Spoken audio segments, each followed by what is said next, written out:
कार्तिक मास भगवान विष्णु को अत्यंत ही प्रिय है। इस मास में भगवान विष्णु का ध्यान करते हुए कोई भी पुण्य कार्य किया जाए तो उसका फल अवश्य ही मिलता है और अक्षय पुण्य की प्राप्ति होती है। कार्तिक मास में एकादशी से लेकर पूर्णिमा तक इन 5 दिनों को भीष्म पंचक के नाम से जानते हैं। अगर आप पूरे कार्तिक मास में आपने कार्तिक स्नान नहीं किया है तो आप इन 5 दिनों में ही कार्तिक स्नान का फल प्राप्त हो जाएगा। एक समय राजा परीक्षित ने महात्मा व्यास जी से पूछा, हे भगवान, हमें कार्तिक मास की कथा आपने सुनाई, उससे भी एकादशी से लेकर पूर्णिमा तक इन 5 दिनों को भीष्म पंचक के नाम से क्यों कहा जाता है? इस संबंध में हम जानना चाहते हैं कि इन 5 दिनों के व्रत करने से क्या लाभ होता है। महात्मा व्यास ने कहा कि हे परीक्षित, सुनो। कुछ समय पहले काशीपुरी में बहुत ही निर्धन सोमेश्वर नामक ब्राह्मण रहता था। उसका शरीर बहुत ही कमजोर था, परंतु वह भगवान विष्णु का भक्त था। कार्तिक मास में रोज गंगा स्नान करता, भगवान विष्णु का पूजन करता। एक दिन वह शरीर से पीड़ित होते हुए भी गंगा स्नान करने गया, पर उससे घाटों की सीढ़ियां उतरी नहीं जाती थी। किसी तरह वह उतरकर गंगा जी तक पहुंच गया और गंगा स्नान कर वहीं बैठकर संध्योपासना करने लगा।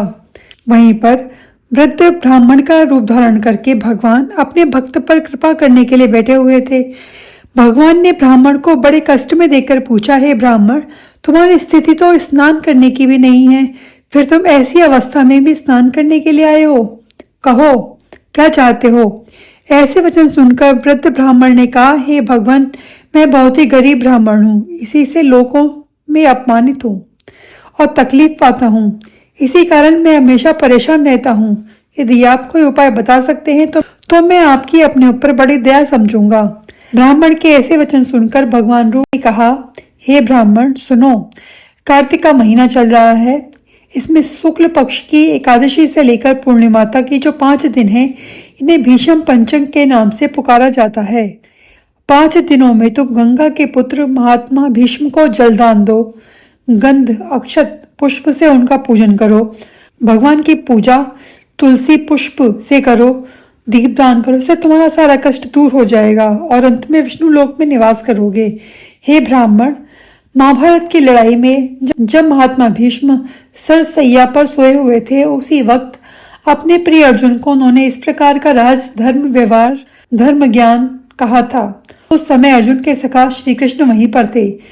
जब भीष्म ने श्री कृष्ण से कहा कि हे पितामह, जो मनुष्य कार्तिक मास के शुक्ल पक्ष की एकादशी से लेकर पूर्णिमा तक तुम्हारे नाम से जल देगा और आपकी पूजा करेगा, वह पूजा मैं स्वीकार करूंगा और उसके सब कष्ट दूर कर दूंगा। अतः हे ब्राह्मण, तो इस भीष्म पंचक में महात्मा भीष्म का पूजन कर, इसके करने से सब कष्ट दूर हो जाएंगे। इसके बाद ब्राह्मण ने भीष्म पंचक का व्रत किया और सब सुखों से प्राप्त करता हुआ अंत में विष्णु लोक में गया।